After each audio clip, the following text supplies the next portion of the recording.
ஹரிஹி ஓம். ராதே கிருஷ்ணா. அறிந்து கொள்வோம் பகவான் நாமங்களை, தெரிந்து கொள்வோம் அதன் பெருமைகளை. இரண்டாம் பகுதி. முதல் பகுதியில் முதல் ஸ்லோகத்தில் இருக்கிற 9 நாமங்களில் 4 பார்த்தோம். மீதியை இந்த பகுதியில் பார்க்கலாம். விஸ்வம் விஷ்ணுர் வஷத்காரோ भूत भव्य भवत् प्रभुः भूत कृद् भूत भृद्भावो भूतात्मा भूत भावनக. இந்த முதல் ஸ்லோகத்தில் ஓம் விஸ்வாய நமக, ஓம் விஷ்ணவே நமக, ஓம் வஷத்காராய நமக, ஓம் பூத பவ்ய பவத் பிரபவே நமக. இந்த 4 நாமங்களை பற்றி முதல் பாகத்தில் பார்த்தோம். மீதி இருக்கிறத இந்த பாகத்தில் பார்க்கலாம். 5வது நாமம் ஓம் பூத கிருதே நமக, the creator of all beings. அதாவது அனைத்து உலகிற்கும் காரணமானவர், அனைத்தையும் படைத்தவர், all living and non living things எல்லாத்தையும் படைத்தவர் அப்படின்னு பொருள். இதை கொஞ்சம் விளக்கமாக பார்க்கலாம். கைலாயத்தில் பரமசிவன் அடிக்கடி கருத்தரங்குகளை நடத்துவார். அந்த கருத்தரங்கில் வேதம் கற்ற பல ரிஷிகள் கலந்துக்கிட்டு வேதாந்த விஷயங்களை குறித்து விவாதிப்பாங்க. அந்த கலந்துரையாடல் நிகழ்ச்சியோட கடைசியாக சிவபெருமான் சொற்பொழிவாற்றி வேதத்தோட சாரத்தை எல்லாருக்கும் சொல்லுவார், விளக்குவார். அப்படி ஒரு தடவை கைலாயத்தில் கருத்தரங்கு நடந்துகிட்டே இருந்தபோது கலகங்களுக்கு பெயர் பெற்றவரான நாரத மகரிஷி ஒரு புதிய விவாதத்தை எடுத்துகிட்டு ஆரம்பிக்கிறாரு. அது என்னன்னா, இந்த பூமியில் எந்த பொருளை பார்த்தாலும் எதை பார்த்தாலுமே அது உருவாகிறதுக்கு 3 காரணங்கள் தேவைப்படுது அப்படின்னு சொல்கிறாரு. அந்த 3 பொருள் என்னென்னா, ஃபஸ்ட்டு அந்த பொருளை படைத்தவர், 2வது அதனோட மூலப்பொருள், 3வது அந்த பொருளை உருவாக்க தேவைப்படும் கருவிகள். இப்படி ஒவ்வொரு பொருளுக்கும் 3 காரணங்கள் இருக்குது. ஒரு பானையை, இந்த விஷயத்துக்காக ஒரு பானையை உதாரணமாக எடுத்துக்கிட்டாக்க, ஒரு பானை உருவாவதற்கு படைப்பாளியான குயவர் முதல்ல தேவை. அதுக்கப்புறம் அதோட மூலப்பொருளான களிமண் 2வது தேவைப்படுது. 3வதா அதை உருவாக்க தேவையான சக்கரம், தண்ணீர், இந்த மாதிரி கருவிகள் தேவைப்படுது. நம்ம இந்த காலத்துக்கே வரலாம். எப்படி ஒவ்வொரு பொருளுக்கும் 3 காரணம் தேவைப்படுதுன்னு இந்த காலத்தை வச்சே நம்ம பார்க்கலாம். ஒரு தோசை எடுத்துக்கலாம். அதுக்கு படைப்பாளியான சமையல்காரர், அதாவது யார் தோசை சுடுறாங்களோ அவங்க அம்மாவோ மனைவியோ யாரோ ஒருத்தர் தேவைப்படுறாரு. அடுத்து அதுக்கு மூலப்பொருளான தோசை மாவு தேவைப்படும். 3வதா அந்த தோசையை எதில் ஊற்ற முடியும், அதோட கருவிகளான தோசைக்கல், தோசை திருப்பி, அடுப்பு, இது எல்லாமே தோசை ஊற்றுறதுக்கு தேவையான கருவிகள். இப்படி ஒவ்வொரு பொருளுக்குமே 3 காரணங்கள் இருக்குது. இப்படி உலகத்தில் பார்க்கக்கூடிய ஒவ்வொரு பொருளுக்குமே இந்த மாதிரி 3 காரணங்கள் இருக்குது அப்படின்னாக்க, ஒட்டுமொத்த உலகத்துக்கும் எத்தனை காரணங்கள் இருக்க வேண்டும் அப்படின்னு கேட்குறாரு நாரதர். இதை பற்றி எல்லாரும் கலந்து ஆலோசிக்கிறாங்க. ரிஷிகள், சிவகணங்கள் எல்லாரும் கலந்து பேசுகிறாங்க. ஒவ்வொருத்தரும் ஒவ்வொரு பதில்களை சொல்கிறாங்க. ஒவ்வொருத்தரும் வேறு வேறு மாதிரியான பதில்களை சொல்கிறாங்க. கொஞ்சம் பேர் சொல்கிறாங்க உலகுக்கு எண்ணற்ற காரணங்கள் உண்டு அப்படின்னு. இன்னும் கொஞ்சம் பேர் உலகிலுள்ள பொருட்கள் எல்லாமே 3 காரணங்கள் இருக்கிற மாதிரி மொத்த உலகுக்குமே 3 காரணங்கள் தான் இருக்கும் அப்படின்னு கொஞ்சம் பேர் சொல்கிறாங்க. ஆனால் வேதவியாசர் சொல்கிறாரு, அனைத்துலகுக்கும் ஒரே காரணம்தான் உள்ளது அப்படிங்கிறாரு.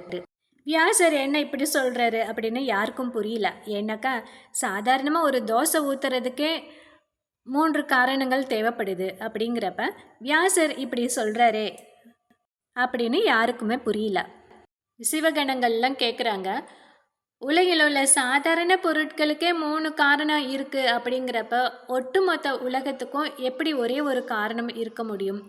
இது எப்படி பொருந்தும் அப்படின்னு கேட்குறாங்க. இதை எல்லாத்தையும் பார்த்துக்கிட்டு பரமசிவன் அமைதியாக இருக்காரு. கடைசியாக சிவன் என்ன சொல்கிறாரு? வியாசர் கூறியதே சரி அப்படின்னு சொல்கிறாரு. அந்த ரிஷிகளும் சிவகணங்களும் வியப்போட சிவபெருமானை பார்த்தாங்க. அப்போ சிவபெருமான் சொன்னார், வியாசர் சொன்னது போல அனைத்து உலகுக்கும் ஒரே ஒரு காரணம்தான் இருக்கு. அந்த காரணம் ஸ்ரீமன் நாராயணன் அப்படின்னு சொல்றாரு. நாராயணன் உலகுக்கு படைப்பாளியாகவும் இருக்காரு, மூலப்பொருளாகவும் இருக்காரு, படைக்கும் கருவியாகவும் இருக்காரு அப்படின்னு சொல்றாரு. அந்த ரிஷிகள் எல்லாம் சிவபெருமானோட பதிலை கேட்டுட்டு அது எப்படி சாத்தியம் அப்படின்னு கேட்குறாங்க. ஒரு சிலந்தி வலையை உதாரணமாக எடுத்துக்கோங்க. சிலந்தி வலையின் படைப்பாளியும் சிலந்தி தான். அது முதல் காரணம், படைப்பாளி சிலந்தி தான். இரண்டாவதா அதோட மூலப்பொருளும் சிலந்தியோட வாயிலிருந்து வருகிறது. மூணாவது, அந்த சிலந்தி வலையை உருவாக்குறதுக்கு கருவியா சிலந்தி தன்னோட உடல் பாகத்தையே பயன்படுத்துது. அதே மாதிரி தான் நாராயணனும் தானே படைப்பாளியாக இருந்து தன்னுடைய உடலாக இருக்கும் மூல பிரகிருதியையே மூலப்பொருளாக கொண்டு, மூணாவதா தனது சங்கல்பத்தையே அதாவது எண்ணத்தையே படைப்பு கருவியாக வைத்து இந்த உலகை படைக்கிறார். அதனால தான் உலகுக்கு படைப்பாளி, மூலப்பொருள், படைப்பு கருவி என எல்லாமே அதாவது மூணாகவும் ஸ்ரீ நாராயணனே விளங்குகிறார்.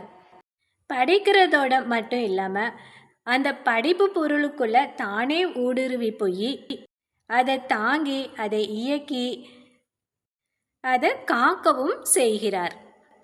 இப்படி சிவன் விளக்கமாக எல்லார்கிட்டையும், ரிஷிகள்கிட்டையும் பூதகணங்கள்கிட்டையும் இன்க்ளூடிங் நாரதர்கிட்டையும் சொல்கிறாரு. இப்படி உலகுக்கு 3 விதமான காரணங்களாகவும் தானே இருந்து இந்த உலகத்தை படைக்கிறதால தான் நாராயணனை பூதக்ருத் அப்படின்னு சொல்கிறோம். இது 5வது நாமம். அடுத்து 6வது நாமம். ஓம் பூதப்ருதே நமக, த சப்போர்ட்டர் ஆஃப் ஆல் திங்ஸ், அதாவது அனைத்தையும் ஆதரிப்பவர், அனைத்து உயிர்களையும் காப்பவர். இந்த நாமத்தை பற்றி நாம் தெளிவுபடுத்திக்கிறதுக்கு ஸ்ரீரங்கத்தில் நடந்த ஒரு நிகழ்ச்சியை பற்றி பார்க்கலாம். ராமானுஜரோட சத்துணவு திட்டம் பற்றி கேள்விப்பட்டிருக்கீங்களா?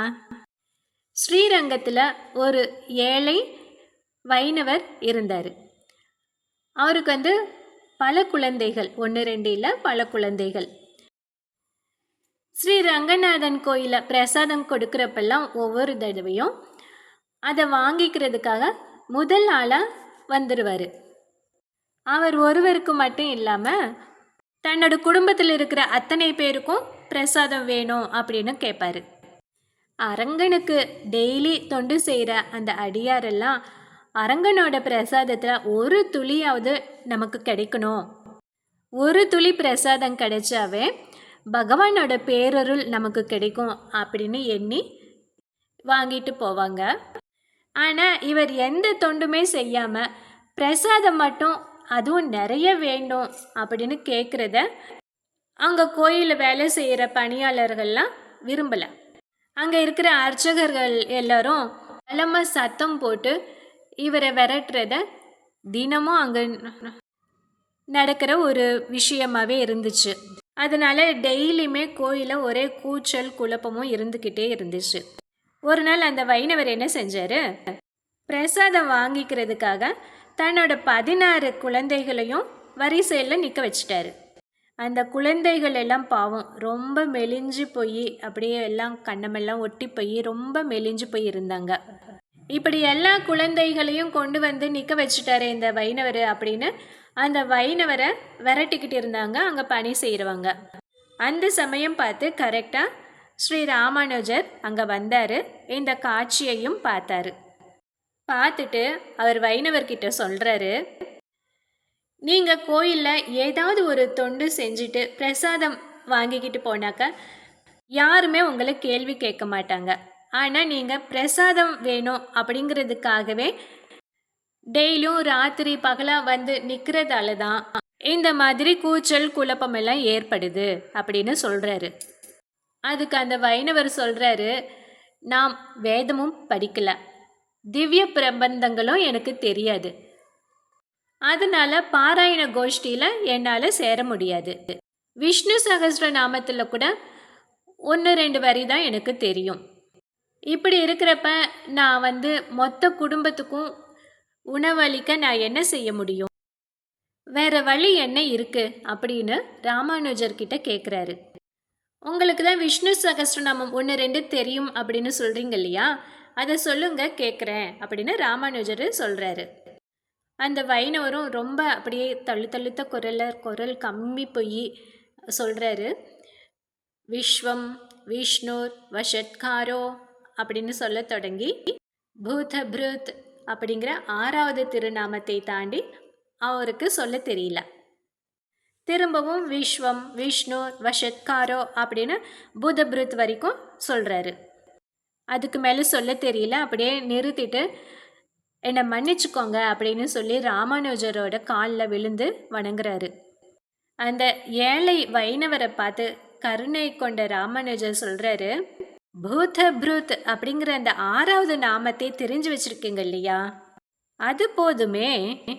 ஓம் பூதபிருதே நமக அப்படின்னு தொடர்ந்து ஜபம் பண்ணிக்கிட்டு வாங்க, உணவு உங்களை தேடி வரும், நீங்கள் உணவை தேடி போக வேண்டாம் அப்படின்னு சொல்கிறாரு. அதுக்கு அடுத்த நாள்ல இருந்து கோயிலில் அந்த ஏழை வைணவரை பார்க்க முடியல. அவர் எங்கே போனார் அப்படின்னு கோயிலில் பணி செய்கிற எல்லார்கிட்டேயும் ராமானுஜர் கேட்குறப்ப, வேறு எங்காவது அன்னதானம் வழங்கி இருப்பார்கள், அங்கே சென்று இருப்பார் என்று அலட்சியமாக சொல்கிறாங்க. ஆனால் அன்னையிலிருந்து கோயிலில் ஒரு விசித்திரமான திருட்டு நிகழ ஆரம்பிச்சுது. அரங்கனுக்கு படைக்கிற பிரசாதத்தில் ஒரு பகுதி மட்டும் தினமும் காணாமல் போய்கிட்டே இருந்துச்சு. இத்தனை பணியாளர்கள் இருக்கிறப்ப யாருக்கும் தெரியாமல் இந்த உணவை திருடிக்கிட்டு போகிறது யார்? ஒரே மாயமாக இருக்கே, ஏதோ மாய திருடன் மாதிரி இருக்கே அப்படின்னு யாருக்குமே புரியல. இந்த செய்தி ராமானுஜர் காதுக்கும் போச்சு. எத்தனை நாட்களாக இப்படி நடக்குது அப்படின்னு ராமானுஜர் கேட்குறாரு. நீங்கள் அந்த ஏழை வைணவனை கோயிலுக்கு வர வேண்டாம் அப்படின்னு சொன்ன நாள்ல இருந்து இது நடக்குது, அதனால் அந்த வைணவருக்கும் இதுக்கும் ஏதோ தொடர்பு இருக்கணும் அப்படின்னு நினைக்கிறோம் அப்படின்னு அந்த கோயிலில் பணி செய்கிறவங்கெல்லாம் சொல்கிறாங்க. சரி, அந்த வைணவர் இப்போ எங்கே இருக்காரு அப்படின்னு தேடி கண்டுபிடிக்கலாம் அப்படின்னு உத்தரவிட்டார் ராமானுஜர். எல்லாருக்கும் உத்தரவிட்டார். எல்லாரும் அவரை தேட ஆரம்பித்தாங்க. கொஞ்ச நாள் கழித்து கொள்ளிடத்துக்கு வடக்கு கரைக்கு ராமானுஜர் போகிறப்ப அங்கே அந்த வைணவரும் அவரோட 16 குழந்தைகளும் நல்ல ஆரோக்கியத்தோட அங்கே ஒரு மரத்தடியில் குடியிருந்தாங்க. அதை ராமானுஜர் பார்த்தாரு. ராமானுஜர் அங்கே பார்த்தோன்னையே அந்த வைணவர் ஓடி வந்து அவரோட பாதங்களை வணங்கி, சுவாமி, அந்த பையன் தினமும் 2 முறை என்னை தேடி வந்து பிரசாதம் வழங்கி கொண்டிருக்கிறான், நானும் பூதபிருதே நமக அப்படின்னு தினமும் ஜபம் செஞ்சுக்கிட்டு இருக்கேன் அப்படின்னு சொல்கிறாரு. எந்த பையன் அப்படின்னு வியப்போடு கேட்குறாரு ராமானுஜர். அந்த பையனோட பெயர் அழகிய மணவாள ராமானுஜதாசன் அப்படின்னு சொன்னான் அந்த பையன். கோயிலுக்கு பக்கத்திலே இருந்துக்கிட்டு இறைவனுக்கு இடையூறு செய்ய வேண்டாம் அப்படின்னு இவ்வளோ தூரம் தள்ளி வந்து இந்த மரத்தடியில் தங்கினேன். ஆனால் அந்த தெய்வீக பார்வை என் இருப்பிடத்தை கண்டறிந்து விட்டது போலும், சரியாக பிரசாதம் என்னை தேடி தினமும் வருகிறது என்றார். ராமானுஜருக்கு புரிஞ்சுது. அழகிய மணவாளன் அப்படின்னு பெயர் வச்சிருக்கிற அந்த அரங்கன்தான் அந்த சிறுவன் வடிவில் வந்து பிரசாதம் டெய்லி கொடுக்குறான் அப்படின்னு புரிஞ்சுக்கிட்டாரு. ராமானுஜர் அந்த வைணவர்கிட்ட சொல்கிறாரு, நான் யாரையுமே அனுப்பவில்லை, நீ பூதபிருத் அப்படின்னு சொல்லி ஜபம் செய்கிற இல்லையா, அந்த பூதபிருத்துக்கு என்ன அர்த்தம் தெரியுமா? எல்லா உயிர்களுக்கும் உணவளிப்பவன் என்று பொருள்.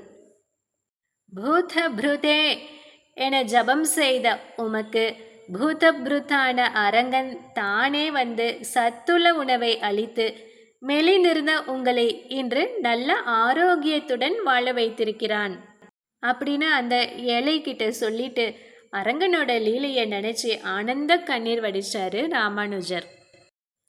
அடுத்து 7வது நாமம். ஓம் பாவாய நமக.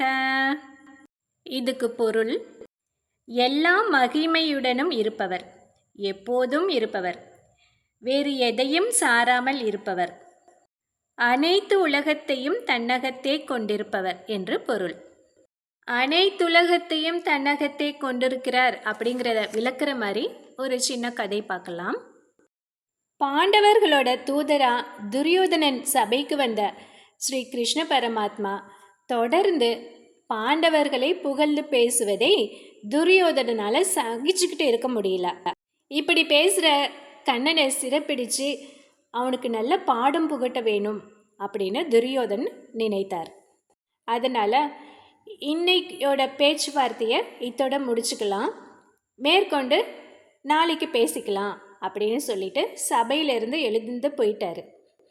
அன்னைக்கு ராத்திரி கண்ணனை எப்படி சிறைப்பிடிக்கிறது அப்படின்னு சகுனியோடு சேர்ந்து சதி செய்கிறாரு துரியோதனன். என்ன செய்கிறாங்க, கண்ணனுக்குன்னு ஒரு இருக்கை இருக்கும் இல்லையா, அந்த ஆசனத்துக்கு கீழே பெரிய பள்ளத்தை வெட்டணும். அப்படி பள்ளத்தை வெட்டிட்டு அந்த பள்ளத்துக்குள்ளே 12 மல்லர்கள் நிற்கணும். அப்புறம் அந்த பள்ளத்தை ஒரு துணி போட்டு மூடிட்டு அதுக்கு மேலே கண்ணன் உட்கார ஆசனத்தை வைக்கணும் அப்படின்னு திட்டம் போடுறாங்க. அப்படி கண்ண பரமாத்மா அந்த இருக்கையில் உக்காந்தோடனேயே துரியோதனன் சைகை காட்டணும். அப்போ அந்த துணியை காவலர்கள் இழுத்துடணும். அந்த துணியை இழுத்தோடனேயே கண்ணனோட இருக்கை குழிக்குள்ளே விழுந்துடும். குழிக்குள்ளே போனோடனேயே மல்லர்கள் அவனை சிறைப்பிடித்து விடுவார்கள் அப்படின்னு நல்ல திட்டம் போடுறாங்க. அடுத்த நாள் பொழுதும் விடிஞ்சுது. அவங்களோட திட்டம் முழு வெற்றி அடைய போகுது அப்படிங்கிற நம்பிக்கையோட துரியோதனன் சபைக்கு கிருஷ்ணரை வரவேற்கிறாரு. பேச்சுவார்த்தையை ஆரம்பிக்குது.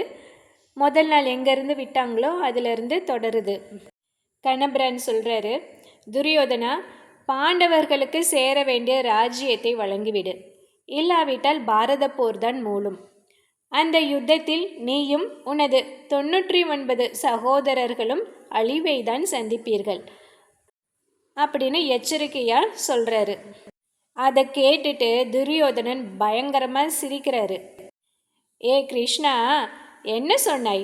எனக்கும் என் சகோதரர்களுக்கும் அழிவா? இப்போதே உன் அழிவை நான் தீர்மானிக்கிறேன். தனியாலாம் என் சபைக்கு என்னையே எதிர்த்து பேசிட்டு நீ திரும்ப போயிடுவியா? சிறையில் பிறந்த நீ உன் மரணத்தையும் சிறையிலேயே சந்திக்க போகிற அப்படின்னு சொல்லிட்டு தன்னோட ஆட்கள் கிட்ட துணியை இழுக்கும்படி சைகை செய்கிறாரு.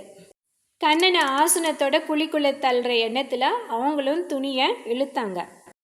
அப்போ கண்ணபரமாத்மா சொல்கிறாரு, ஏ மூடனே, நான் தனி ஆள் அப்படின்னு நினச்சிக்கிட்டு என்னை சிறைப்பிடிச்சிடலாம் அப்படின்னு கனவு காண்றியா? நான் தனி ஆள் அல்ல, இதோ பார் அப்படின்னு சொல்லிட்டு தன்னோட விஸ்வரூபத்தை காட்டினார். வில்லி பாரதத்தில் வில்லிபுத்தூரார் இந்த காட்சியை ரொம்ப அழகாக வர்ணிச்சிருப்பாரு. அஞ்சினம் அஞ்சினம் என்று விரைந்து உயரண்டர் பணிந்திடவும், துஞ்சினம் என்றென வன்பணியின் கிளை துன்பம் உழந்திடவும், வஞ்சமனம் கொடு வஞ்சகன் என்றிடு வஞ்சனை நன்று எதையனா, நெஞ்சில் வெகுண்டு உலகு ஒன்று படும்படி நின்று நிமிர்ந்தனே. இப்படி ரொம்ப அழகாக சொல்லியிருக்காரு. கண்ணனோட திருவடிகள் பாதாள லோகம் வரைக்கும் போச்சு. அவரோட திருமுடி ஆகாயத்தை தொலைச்சிக்கிட்டு மேலே போகுது. தேவர்கள், அசுரர்கள், மனிதர்கள், பாண்டவர்கள், துரியோதனின் அரசவை, துரியோதனன், அவனது மந்திரிகள், அங்கே நடக்கும் காட்சி, இப்படி எல்லாமே அந்த திருமேனிக்குள்ளேயே காட்டுறாரு கண்ணன்.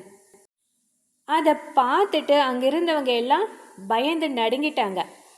அப்புறம் என்ன நடந்துச்சு? கண்ணன் எப்படி தன் உடலுக்குள் அனைத்தையும் காட்டினான்? எப்படின்னா, இந்த உலகம் மற்றும் உலகின் அழகு, மேன்மை, சீர்மை அனைத்தும் ஒரு மயிலின் உடலோடு அதன் தோகை ஒட்டிக்கிட்டு இருக்கிற மாதிரி எல்லாமே இறைவனுக்குள்ளேயே இருக்கு. மயில் சாதாரணமாக தன் தோகையை மறைச்சி வச்சிருக்கும். மயில் டான்ஸ் ஆடணும்னு நினைக்கிறப்ப தான் அது தன் தோகையை விரித்து டான்ஸ் ஆடும். அது மாதிரி தான் பெருமான் தான் விரும்பும் நேரத்தில் உலக அனைத்தையும் தன்னகத்தே உள்ளது என்பதை மயில் தோகையை விரிப்பது போல வெளிப்படுத்தி காட்டுகிறார். இப்படி எல்லா உலகங்களும் தன்னகத்தே இருக்கு அப்படிங்கிறது சொல்றது தான் பாவாய நமக என்பது. அடுத்து 8வது நாமம், ஓம் பூதாத்மனே நமக, தி சோல் ஆஃப் ஆல் பீயிங்ஸ், அதாவது அனைத்து உயிரினங்களின் ஆத்மா, எல்லா பொருட்களுக்கும் ஆத்மாவாக இருப்பவர்.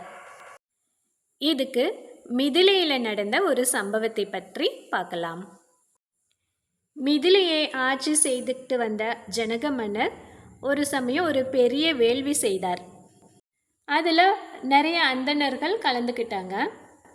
அவங்களில் யார் சிறந்த பிரம்மஞானி அதை தெரிஞ்சுக்கணும் அப்படிங்கிற ஆவல் ஜனக மகாராஜாவுக்கு வந்தது. தங்க குப்பைகள் வச்சு அலங்கரித்த கொம்புகளையுடைய 1000 பசுமாடுகளை ஒரு பெரிய மைதானத்தில் வச்சு அங்கே வந்திருக்கிற அந்தணர்களெல்லாம் பார்த்து, உங்களில் யார் சிறந்த பிரம்மஞானியோ அவங்களுக்கு இந்த பசுக்களை தரப்போகிறேன் அப்படின்னு சொல்கிறாரு ஜனக மகாராஜா. அப்போ யாக்ஞவல்கியர் அப்படிங்கிற ஒரு மகரிஷி எழுந்து அவரோட சீடரை பார்த்து, இந்த பசுவையெல்லாம் நம்ம குருகுலத்துக்கு ஓட்டிக்கிட்டு போ அப்படின்னு சொல்கிறாரு. அப்போ இன்னும் வாதமே ஆரம்பிக்கல, அதுக்குள்ளே பசுக்களெல்லாம் ஓட்டிக்கிட்டு போக சொல்கிறீங்களே நீங்கள் தான் இங்கே இருக்கிறவங்களையே தலை சிறந்த பிரம்மஞானியா?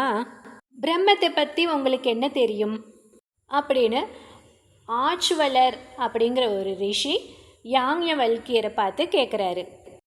அதுக்கு அவர் சொல்கிறாரு, எனக்கு பிரம்மத்தை பற்றியெல்லாம் ஒன்றும் தெரியாது. பிரம்மஞானிகள் யாராவது இருந்தாக்கா அவங்களுக்கு என்னோட வணக்கங்கள்.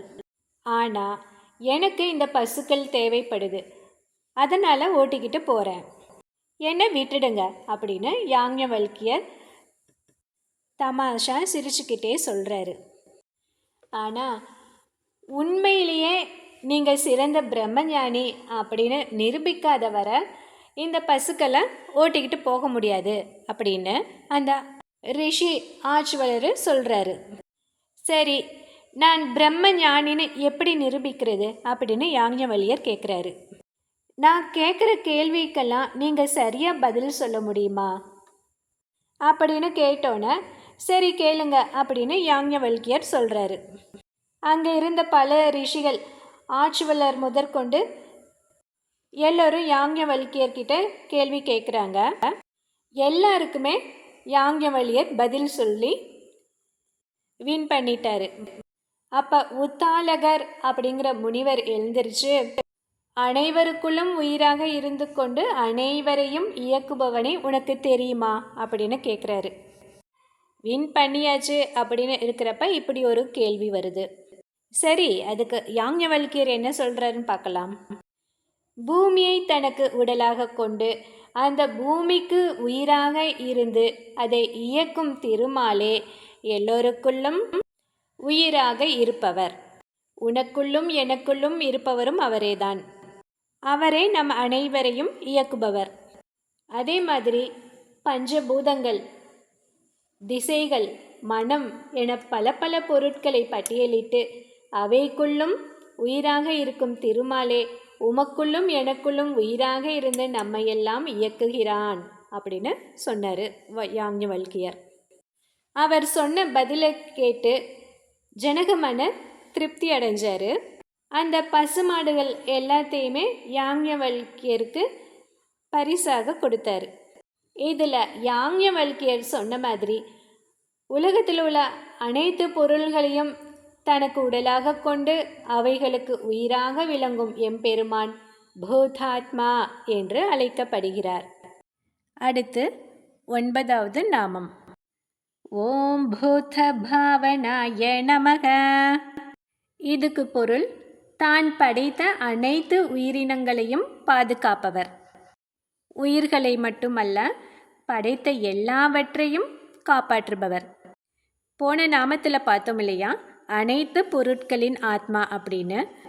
அந்த ஆத்மாவை ரட்சிக்கணும் தானே. அதை பற்றிய ஒரு சிறு கதையை பார்க்கலாம். இது கும்பகோணத்தில் நடக்கிற கதை. பல நூற்றாண்டுகளுக்கு முன்னாடி சித்திரை மாதம் மத்தியானம் 12 மணி கும்பகோணத்தில் சாலைகள் பயங்கர வெப்பமாக காட்சி தருது. அங்கே கும்பகோணத்தில் ஸ்ரீ சார்ங்கபாணி பெருமாள் கோயிலில் உச்சிக்கால பூஜை நடந்துக்கிட்டு இருக்கு. அப்போ 2 அடியார்கள் அவசரமாக கோயிலுக்குள்ளே ஓடி வந்தாங்க. அவங்களில் ஒருவர் யார் தெரியுமா? 12 ஆழ்வார்களில் 4வது ஆழ்வாரான திருமழிசை ஆழ்வார். அவரை பார்த்தோன்னையே கோயிலில் பணி செய்கிறவங்கெல்லாம் யாருன்னு புரிஞ்சுக்கிட்டாங்க. அவரோட வந்தவர் இன்னொரு அடியார் ஆழ்வாரோட சீடரான கணிக்கண்ணன் என்பவர். திருமழிசை ஆழ்வாரோட முகம் ரொம்ப வாடி போயிருந்துச்சு. அதுக்கான காரணம் என்ன அப்படின்னு கோயிலில் பணி செய்கிறவங்கெல்லாம் கணிக்கண்ணன் கிட்ட கேட்குறாங்க.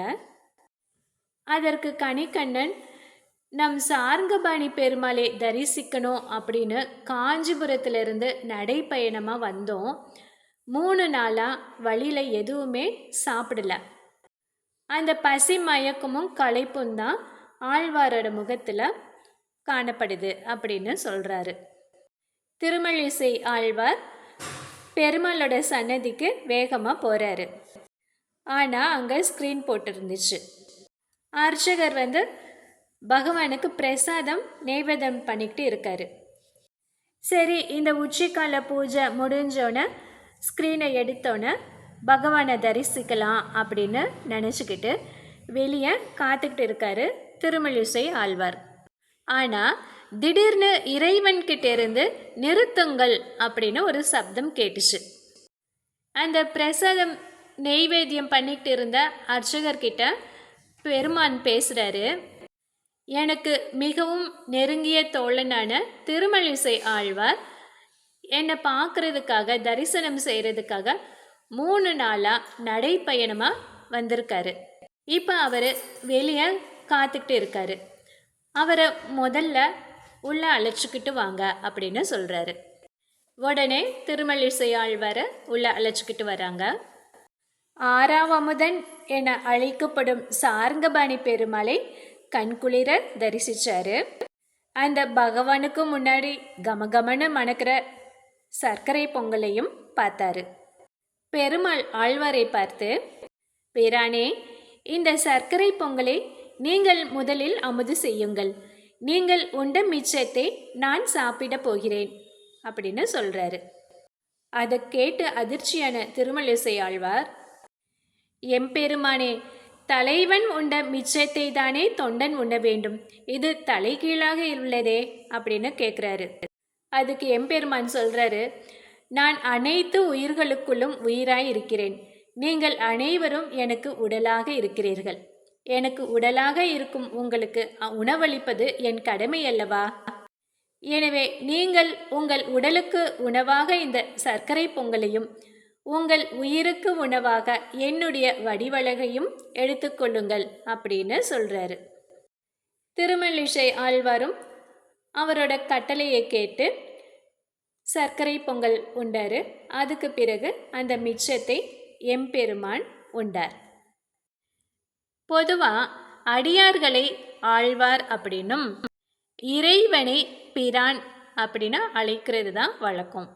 ஆனால் இங்கே வழக்கத்துக்கு மாறாக இறைவன் இங்கே நடத்திய நாடகத்தினால கும்பகோணத்தில் இறைவன் ஆறாவமுதாழ்வான் அப்படின்னும் அடியவர் திருமழிசை பிரான் என்றும் அழைக்கப்படுறாங்க. இப்படி தன்னோட பக்தர்களுக்கு உடல் ஆரோக்கியமும் ஆன்மீக முன்னேற்றமும் பெறுவதற்காக அவர்களுக்கு உயிராக இருந்து உணவளிக்கும் எம்பெருமானை பூத பாவன அப்படின்னு சொல்கிறோம். ஹரி ஓம். விஸ்வம் விஷ்ணுர்வஷத்காரோ பூதபவ்ய பவத் பிரபுः பூதக்ருத் பூதப்ருத்பாவோ பூதாத்மா பூதபாவனக. அறிந்து கொள்வோம் பகவான் நாமங்களை, தெரிந்து கொள்வோம் அதன் பெருமைகளை அப்படிங்கிற இந்த பகுதியோட முதல் 2 பாகத்தில் விஷ்ணு சகஸ்ரநாமத்தில் இருக்கிற முதல் ஸ்லோகத்தில் இருக்கிற 9 நாமங்களை பற்றி பார்த்தோம். இனி அடுத்து வரும் பகுதிகளில் மற்ற நாமங்களை பற்றியும் பார்க்கலாம். ஹரி ஓம்.